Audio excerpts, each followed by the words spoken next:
So my role as a coach is more of that and imparting a lot of that wisdom, and we get to use softball to do it. So what a cool thing that, like, we get to use this game, but patience, peace, perseverance, finding joy, having confidence, that's really my job. What's up, good people? Welcome to season 3 of the Dear Young Athlete podcast, where we talk to coaches and athletes about their journeys and what advice they would have for a younger version of themselves. I'm your host, Jacob Thompson. I am a speaker, author, recording artist, content creator, rare disease advocate, and an aspiring Paralympian. If you want to hear my story, check out season 1, episode 1. But enough about me. Let's meet our guest. Today, I'm joined by a very special guest. The woman I get to speak with today, she is a wife. She is a head collegiate softball coach, former collegiate player. She's been a conference coach of the year, a regional staff of the year. She's coached professional softball. She even coaches with her husband, which I'm excited to hear about. Above all that, she's a woman of God, a woman of faith. I can't wait to hear her story. Without further ado, Penny Foore. Hey there. Welcome. Thank you. Thank you so much for this opportunity. I said your last name right. Right? Yes, you did. Okay. Yes. Great. Well, welcome. So excited to get into it. So here you are. You're a college head coach. You've been you've worked with the pros. You played in college, but where did it all begin for Penny? Bring us back to the beginning. How did you fall in love with sports? Sure. I grew up in Southern Iowa in a really small town, and my parents are both teachers and coaches. And my dad actually was even an umpire. There's a couple games in high school where my mom was my coach, my dad was the umpire, and I was playing. And those sometimes became rough nights at home. My mom and I sometimes thought my dad got some things wrong. but I mean, honestly, having parents that were involved in sports also, my mom is a huge role model for me. And she played sports before Title IX, before it was a thing for girls.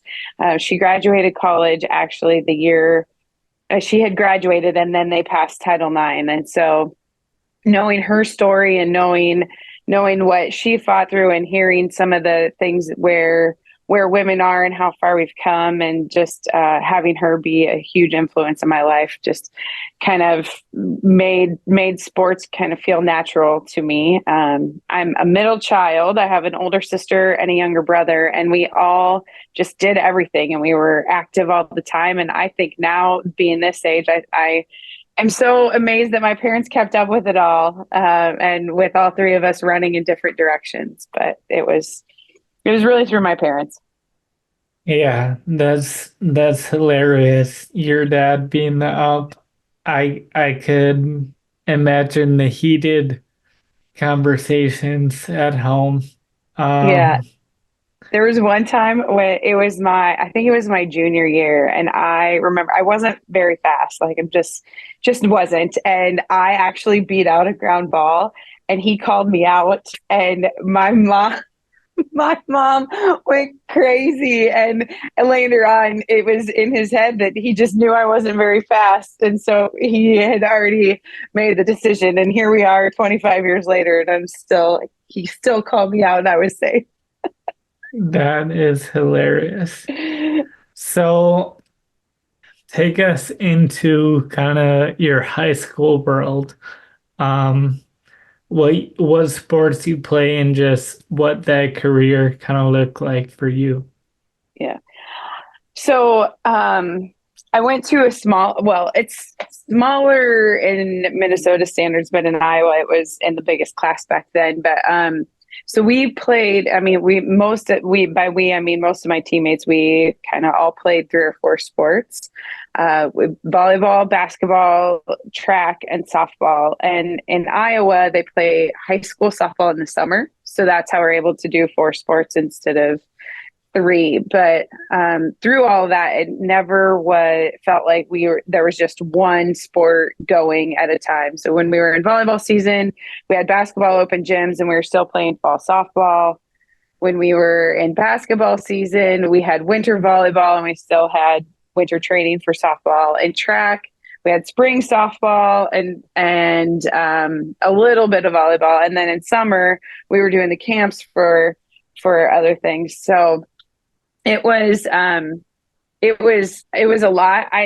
I'm a huge advocate for multi-sport athletes. I know things are very different now and how people specialize, but I think playing all those sports made me actually better at softball. And just there's lessons in all of them that are really different. And the mental side of softball is probably one of the biggest differences. And mental is huge in all sports, but you're kind of isolated with the bat in your hands a lot with softball. So there's a lot of different things, but and people would always ask me in high school, what's your favorite sport? And my answer would, well, I would never say track. Track was my parents. You have to do it, but everything else, it was just whatever season I was in. So during high school volleyball season, it was volleyball, basketball, softball. But then softball really just emerged as I got to be kind of a junior and a senior. Yeah.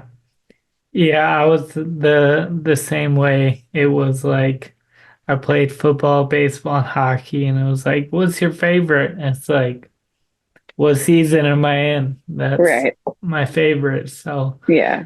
and backing up to it dawns on me that young people may they never lived without Title IX and Yeah. may not even understand what that Oh, is. So, Title IX that allowed women, girls to play sports in high school and college. yes. It's the legislation passed by the government that's saying, basically it's equal opportunity. So if something's provided for boys or male sports, then something needs to be provided for females. And there's still, I mean, even today, there's still some disparity and we still feel it a lot. But again, knowing the difference of when my mom played 50 years ago to how it was when I played to how it's even grown now, it's really cool to see the evolution. Yeah. Yeah, that's awesome. I think Title IX got my mom playing sports in Really? high school. So I have to fact check that, but I believe so. So when it comes to choosing a college, choosing a college sport, what does that look like for you?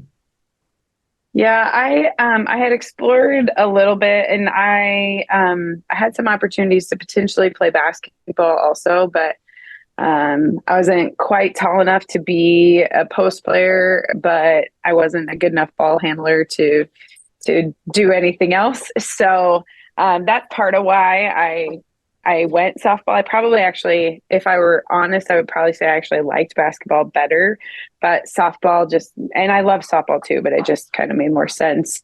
And we played softball the most. And with having my mom be one of the coaches, there's just a lot of travel ball that we did in addition to the high school season. And so part of why I picked the college that I did is I was offered a scholarship and I wanted to be a math teacher, and I went to Concordia in St. Paul, and they had a really good education program. So that combination was just made it fit. And I wanted to go far enough away from home. It's about 5.5 hours to here from where I grew up.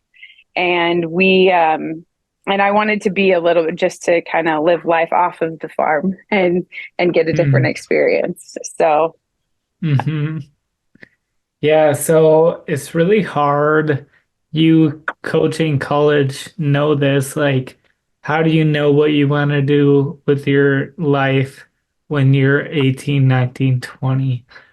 Why, what was it for you that was like, I want to be a math teacher?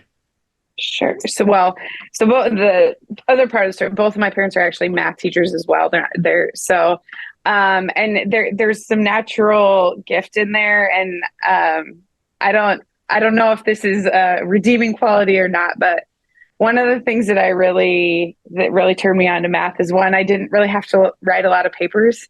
I didn't Hmm. love writing papers, so I knew being a math major, I could just take tests, which is just I preferred. And then I kind of joke with the team now and say this, but the beauty of math is you can figure out if you're right or not. And Yeah. no, getting the right answer and being able to work backwards sometimes with that. But it's just, there's a lot of math that's really high level. That's not black and white, but a lot of math is just black and white, and it is right or wrong. And you can check. So you can Yeah. check your answers. So before we get into you becoming a teacher, Hmm. take us through some of your college journey. Um, what was that like for you, being a student athlete? Maybe what were some of the things happening in your world, in your heart, maybe especially that you feel would relate to some of your players? And of course, you can relive the glory days a little bit of the career. Sure.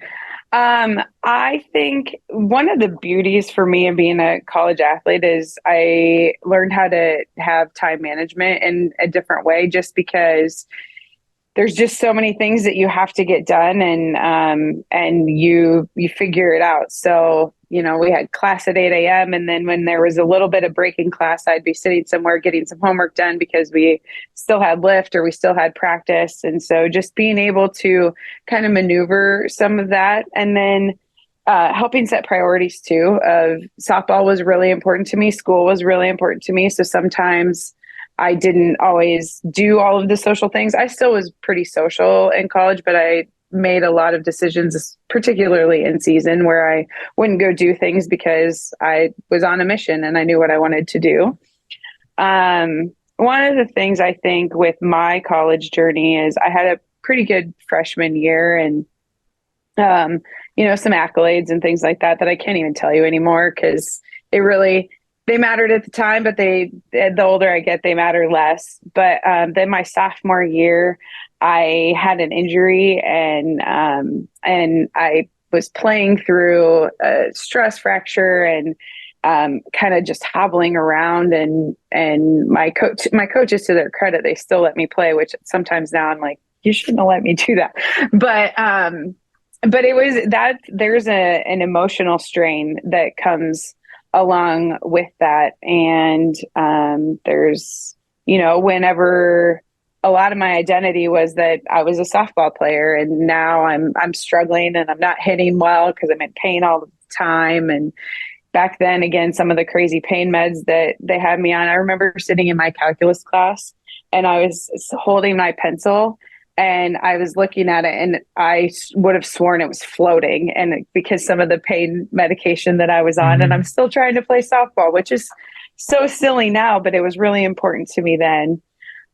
So just kind of the adversity of coming through an injury. And then, one of the things that I try really hard as a coach is I loved my coaches. I'm in touch with all of them today. One of them is actually the head coach at Hamlin.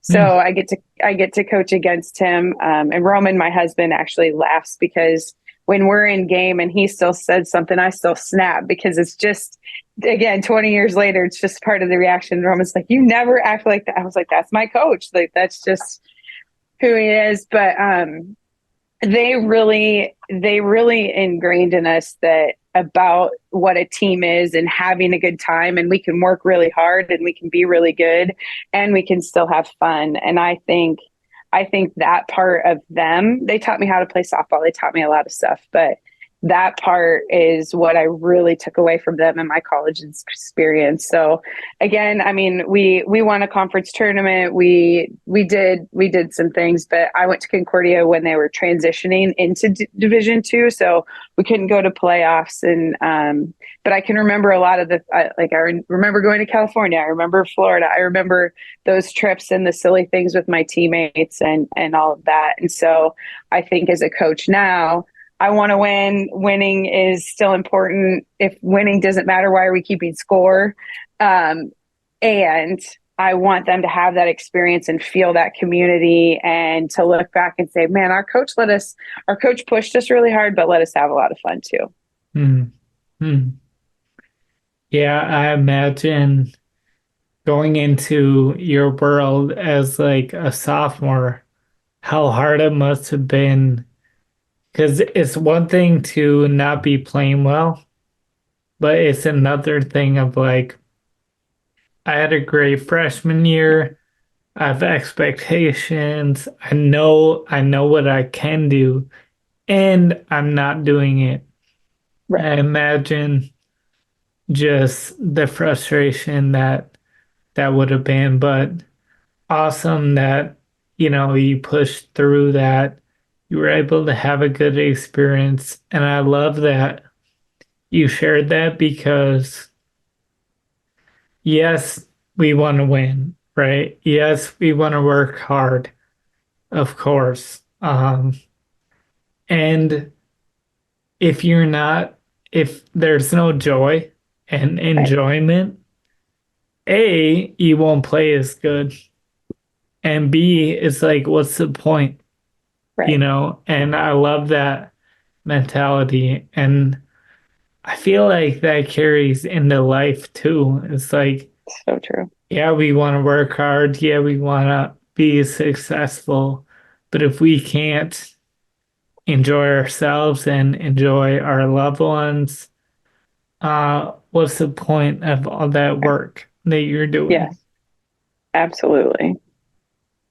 So, as you came out of college, tell us a little bit about what that looked like. It sounds like there was some teaching, coaching, corporate, like what's kind of been your journey to get to where you are now? Hey, hey, hey, if you are enjoying this podcast, I need you to do two things. One, go on whatever platform that you're on and follow the podcast. Rate us and review us. This will help the algorithm and help this podcast reach more people. So thank you. Then I want you to head to 1020words.com/DYA. TEN20words.com/DYA.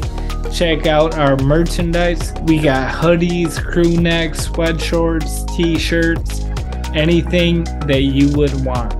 Get some super comfy, stylish apparel and use code all caps DYA20 and take 20% off.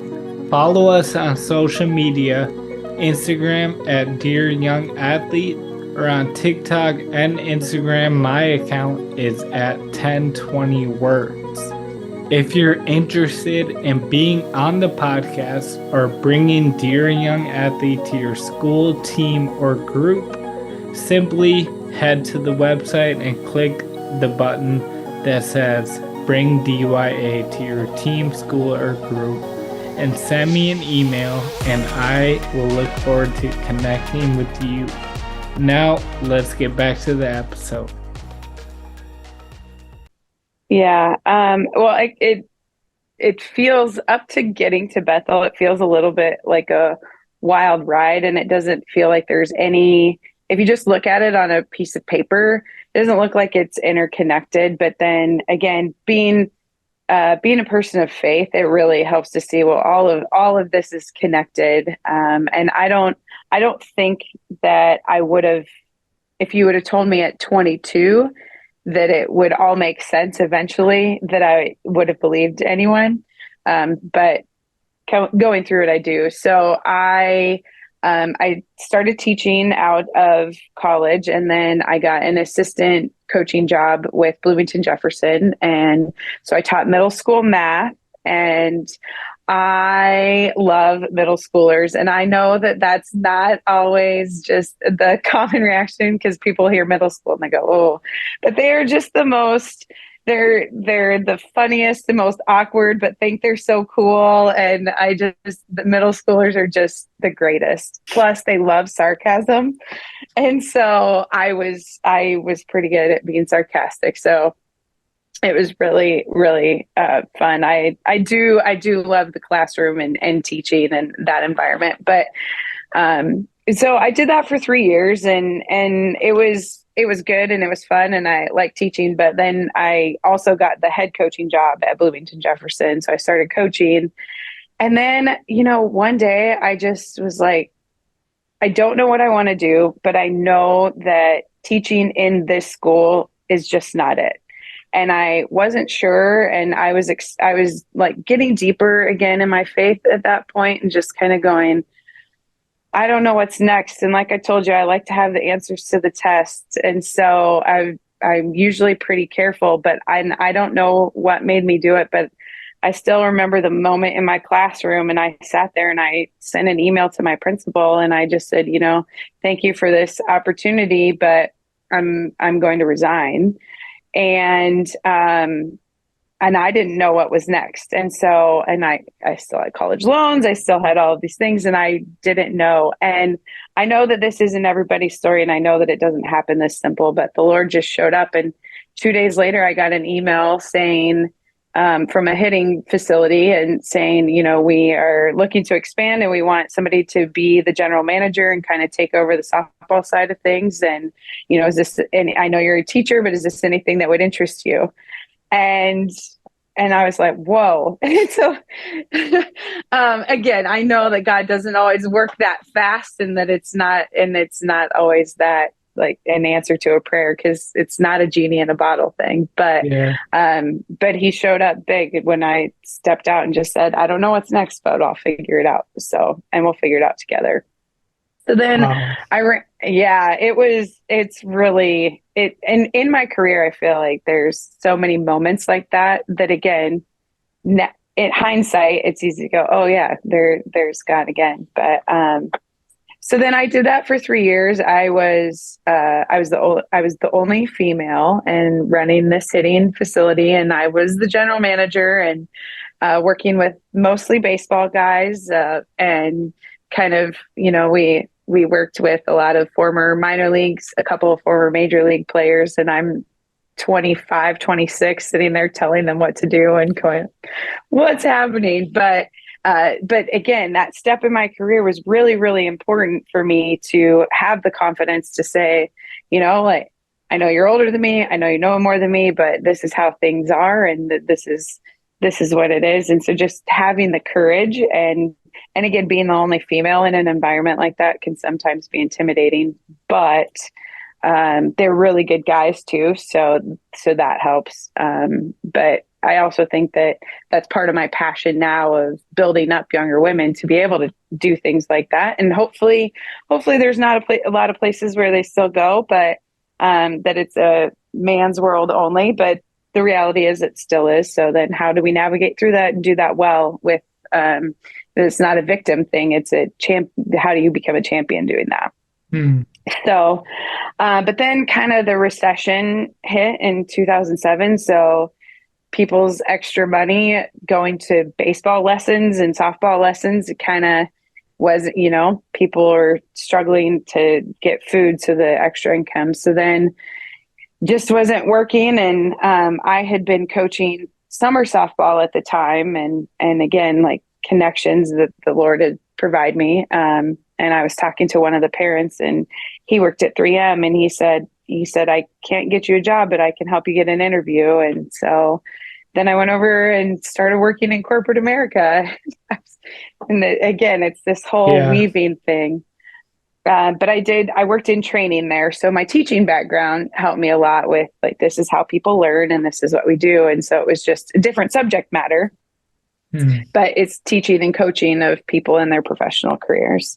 So that was a good experience. I take a lot. I still now, like, all these years later, there's still a lot of lessons that I learned there that, if I wouldn't have done that, I think it really helped shape some of my leadership, some of just understanding organizations and why things work in supply and demand. That when you're in the education and coaching world, it's just different. And so being able to have that knowledge, I think, helps me be more well-rounded. Hmm.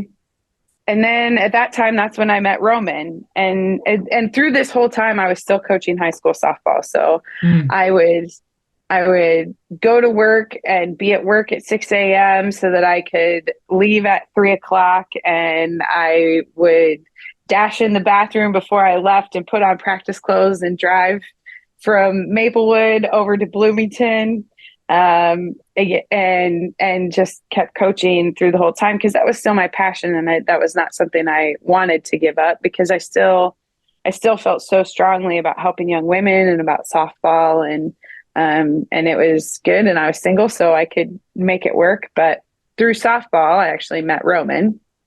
Hmm. We coached against each other, and neither one of us thought super highly of the other one because we're both so competitive. But we had a couple kids that played for me in the summer and played for him in high school, and they and their mom really thought that we needed to meet, and so. It also happens to be the same family who got me connected with 3M. So it Hmm. was it was a really cool connection there. Yeah. Um, and then but Roman was a softball coach also, and then he was offered a position in North Carolina at Appalachian State. And so we were trying to figure it out, and we were engaged. And how are we going to do this? You live in North Carolina, I'm in corporate America, and coaching is kind of the direction that we knew we wanted our lives to go. So yet again, here I am resigning and not knowing what we're going to do. And we had just gotten married, and here we are. So he took the job, and he was there for a year before I ended up going out there. And then we coached together out there. I was a volunteer.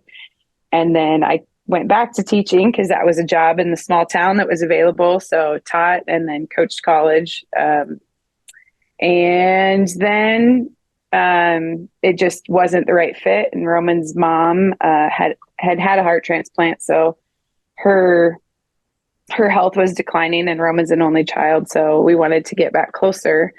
And then again, all these connections and the way how cool God is. Someone that had played for me back on that original summer team that with these two girls that introduced Roman and I, Caroline Cavisto, Hmm. was playing here at Bethel, and Rod, the coach before me, resigned, and Caroline knew that we were looking for a job and coming back to the area, and she said, "You need to apply." And so here we are now, 10 years later, almost at Bethel. So that was a really long story, but there's a lot of twists and turns in that journey. No, I love it. I love it. A couple things definitely stick out to me. Like it's not always about having this direct, easy path to where you want to go. Like some people, they get their first job as a head coach, and then they get a head college coach, and that's great for them. Um, but I love in your story there's this combination of like wherever you are, you're being faithful in that, and you're drawing everything you can out of that. Well, at the same time, like you never gave up your passion of coaching, right? Like it would have been easy at various points to be like, okay, well, I'll just work at 3M, for the rest of my life, which for some people that's great, but when like you have this passion and you just took various steps of faith, and I mean amazing that God helps it all work out Um, I think that that's a great story, especially for the people that are like, what am I gonna do? It's Yeah, like you don't need to have this drawn out path, but you need to look into your heart for your passions. What do you love? And just keep going for that and taking steps of faith. I love that. yeah, And even backing up to what you said when you were in college, it was like you said no to certain things because you knew where you wanted to go. And I yeah, feel like that's my encouragement always to young people is like when you don't have a direction and a purpose, you can settle for less and settle for things that aren't really who you want to be and where you want to go. But when you know, like, hey, here's who I want to be, I want to be a person of integrity and I want to be a great softball player and a great student. That purpose can help you, stay focused each day. And yeah, I think that story is awesome, inspiring the different pieces, teaching, corporate management, all to kind of help you prepare you for who you are now and what you do. I think is yeah. awesome. Thank you. I've talked to a few people that I still stay in touch with some people from 3M and, talk about what we do now. And they say all the time, like, the skills with that come along with coaching, they can be used, and this is true for sports. They can be used in every avenue of your life, and the things that you learn. It doesn't have to be just in sport. If I would have stayed in corporate America, and there's lots of people who played sport and stay in corporate America and are very successful, but they draw back on here are the lessons, and this is why. And it's kind of what you said. It's having that direction, that focus that changes a lot. Yeah, because I would think, especially for the people in college now, it's like, hey, you're probably going to end up doing something that you don't like or you don't want to be doing at some point. Like, I in college painted houses, built decks, ran a summer camp. It's like, but it's not so much about, oh, you have to be doing your dream job right now. It's like you need to be great at what you're doing right now and grow as a person so that you're going to be ready for that next opportunity. Like no time is wasted. And I think that is clear in your story. Yeah, I think a lot about Finding Nemo, and they're like just keep swimming, and but I think what you said too about be great where you are, and again, it doesn't have to be the destination, but just keep being great and just keep showing up, and God will show up for you. The people around you will show up for you, but you have to be great also. Hmm. I like it. I like it. So I want to transition a little bit and hear about, we're talking about God's hand being in your story.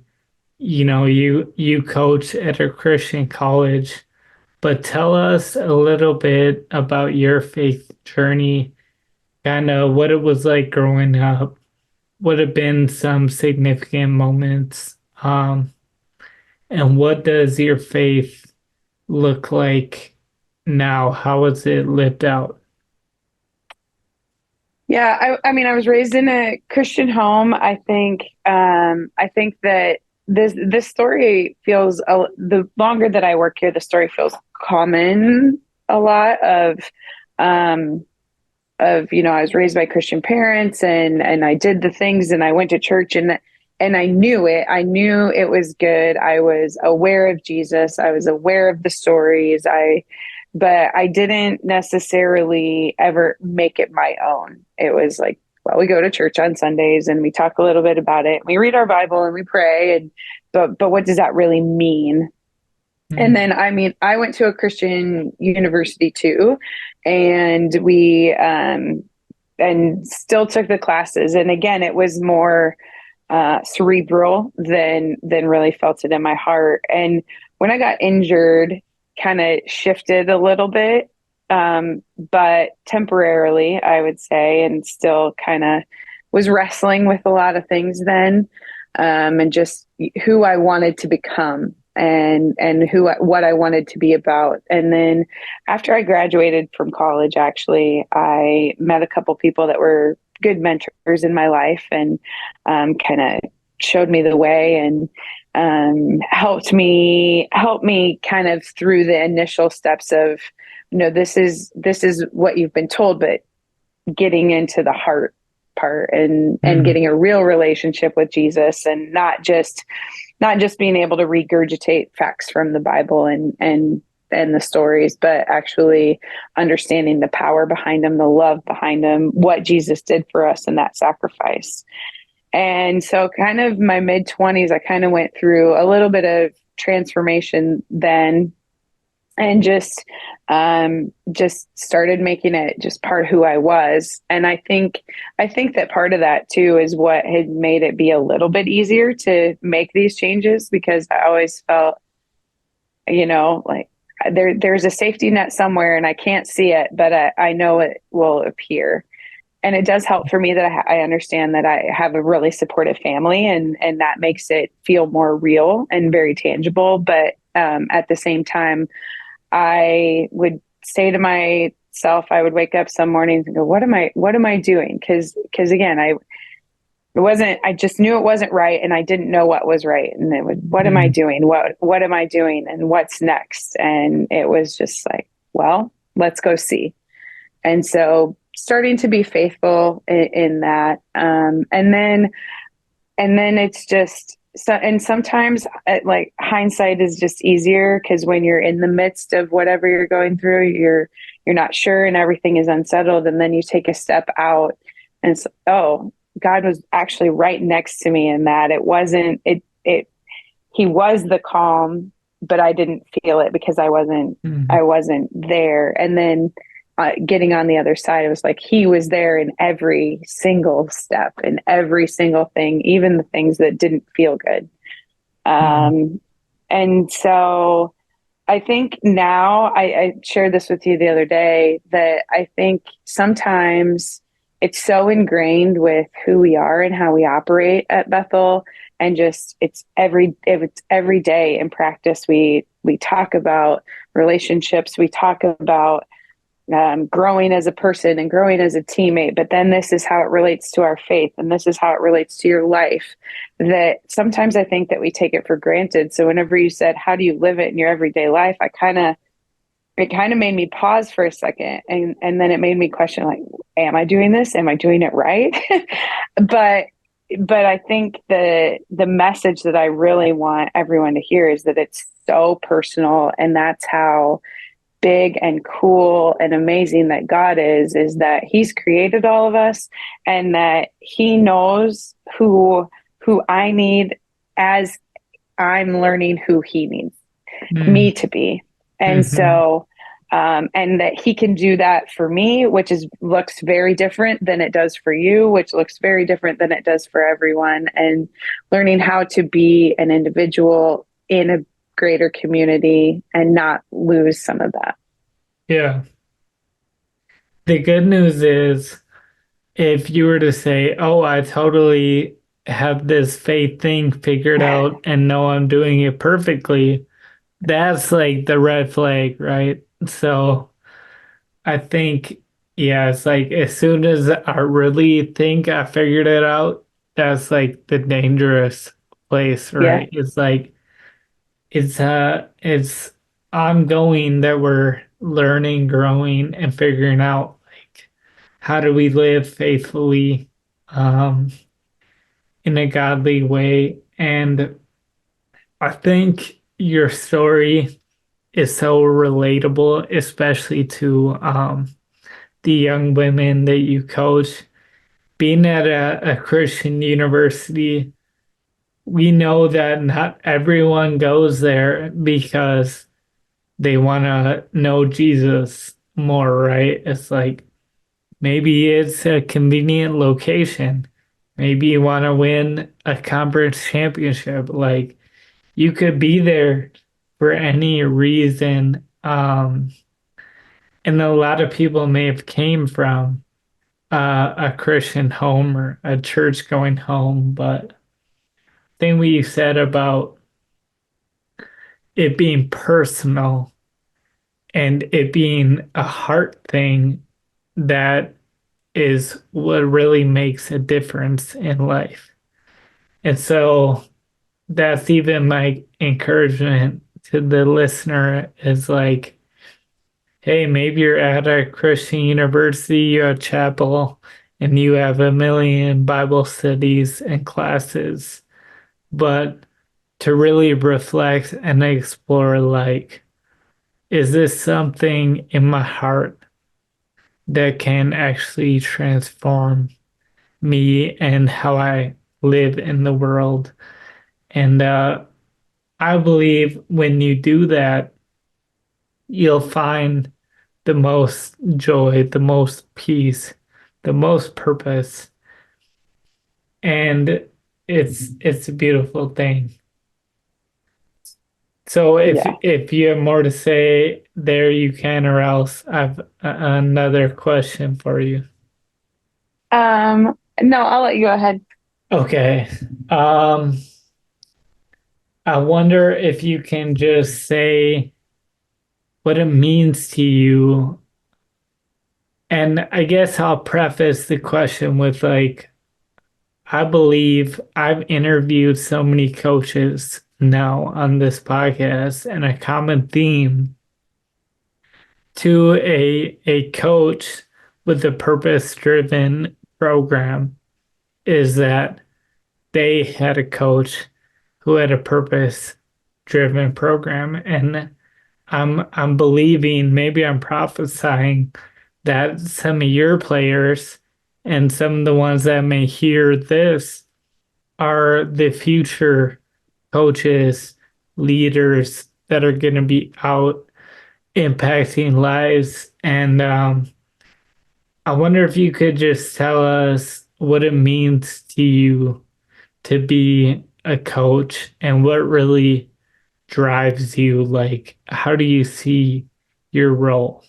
Hey, are you a high school or college athlete looking to use social media to share your faith in Christ? If so, I would love to personally connect with you and tell you about our brand ambassador program, where we can get you hooked up with some of our merchandise to rep on your social media platforms, and we can get you hooked up with a coupon code for your audience where you earn commission on any sales that come from your platform. Head to our website and click the button that says Become a Brand Ambassador. I look forward to connecting with you, and let's spread the good news together and do it in style.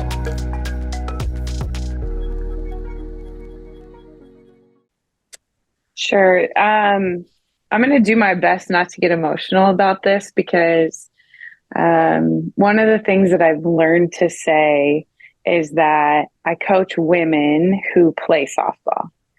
Mm, And that's the importance of it, is that we're really trying to be a part of raising up the next generation of women and what that means. And some of the greatest things, like when I know your wife played for me, and we make sure that we say that, but when I get invitations to weddings, and when I see them become mothers and see them excelling in their careers after they leave here, and then to get the notes from a lot of them saying, what I learned in softball helped me be better at blank. And that blank is never softball, right? Because like you said, they're leaving here and they're not playing softball, but it helped me whenever things got really hard in grad school and that I knew I could do hard things. Or it helped me when I was trying to make decisions and that I just had to keep pressing forward, or learning how to be faithful even and continuing on even when I didn't see something immediate that I knew was going to happen, and learning how to have faith in doing that. So I feel like my role as a coach, I want to win games. I do. But at the end of the day, it's getting them. One of the things that we say at Bethel is becoming whole and holy people.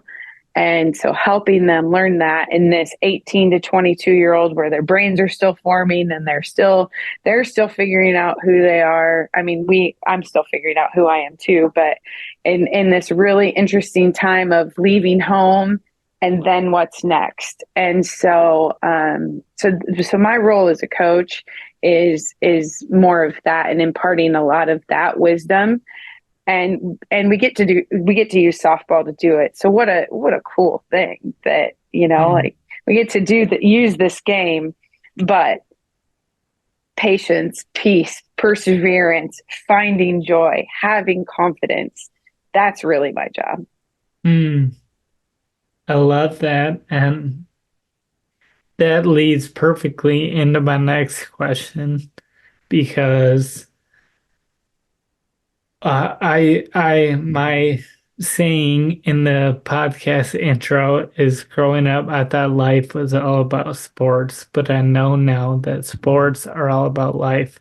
And I really believe sports are awesome, fun, beautiful, and ultimately it's about what we get from a sport that forms how we live in the world. And even the Absolutely. best pro athletes, it's like being a pro is awesome, but what you do with that platform and who you are is better. It's even cooler. So, all that to say, of the many, many lessons that we learn in sports, if you could take one that you feel like a lesson you've learned in sports that you've seen in your life, what would that be and how have you seen it? I think this is a hard question because if I feel like every day is a new lesson, and if you ask me tomorrow, I might have a different answer based on how practice goes this afternoon. No. Sure. But I think specifically speaking, and again with softball and just how much failure we have to allow for in softball, and feels it feels trite a little bit to say, like you fail 7 times out of 10, and then you're still an All-American. Um, but the reality is you fail 7 times out of 10 and you're still an All-American. Like it's not just a saying, it's the truth a lot of times. So what does that mean? And so being able to come back after what is viewed as a failure, and still having taking the pieces of what you did before and using that as a lesson for what's next. And so I think for me, sports is kind of just a big classroom and a big science experiment, actually, of let's test this theory, let's see how it goes, and let's learn from that, and then let's go test this theory again. And then let's learn from that and go test this theory again. And so just continue. It's not actually a failure unless you stop trying. And that Mm, kind of goes back to what we were talking about earlier, right? Be great where you are and whatever that means. And sometimes the greatest day that you have is 0 for 3 with 3 strikeouts. But what did you learn from those at bats that are going to make you better for the next game? Because there's another one coming. yeah. And that's true with life too, right? There, some days you're going to be 3 for 3, and it's going to be bright and shinies, and then the next day it's not. And so how do you just keep going? Hmm. Yeah, I love that. That's a unique thing with baseball and softball too, right? Where I don't know if you're a fighter and you lose 7 out of 10 fights, Right. you're not very good. But You're maybe in the hospital. yeah, but I do like that unique thing that you learn how to fail and how to deal with it and then show up again Yeah. and try again. And yeah, I love it. Okay, well, coming to a close. Okay. Here you are. You're on the Dear Young Athlete podcast. So, what we need you to do is complete this statement. Dear young athlete blank, what would you say to your players? What would you say to a younger Penny? I'm gonna add a little preface to this, and then I will answer that question. One of the mantra of our year this year, for Bethel softball is, behold, be bold, and be humble. And that's actually, I think, what I would say to a young athlete, and then expand on what that means. And so for me, behold, like, be in awe of all of these moments, and that you get to do it with these people, and that you get to come to the ballpark or the field, or whatever sport that you're doing, and that this is a really unique experience that can never be recreated. And as much as we try to recreate it year to year, the people are different, things are different, everything's different. And so just behold and just sit and be still and be in awe. And again, that's a great message for faith, your faith journey too. And just how we can sit and behold and be in awe of our Lord. And then be bold, step forward, step out, don't shrink. And I say that to women a lot, like, be seen in the room, walk with your head up, and say the thing that needs to be said, and say it in the right way. But don't shrink, and be seen. And then be humble, and that, because there's a way that we can, when we're being bold, that sometimes it can become too much about us and our ego and look at me, and it's not that.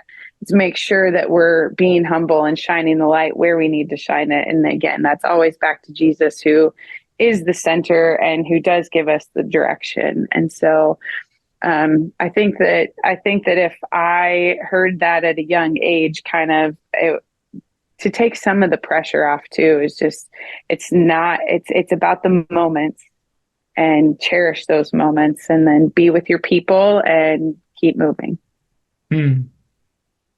Love it.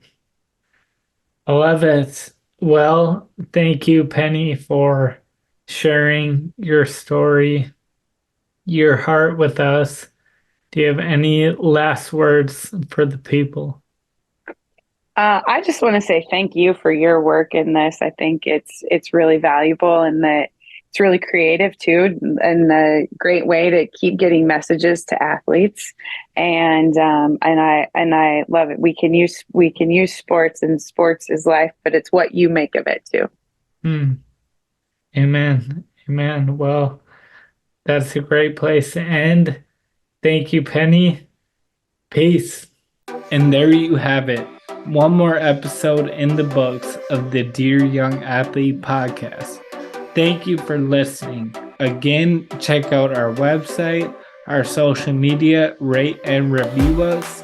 Make sure you're following, because we have some great episodes coming up that you won't want to miss. I'll see you in the next episode. Peace.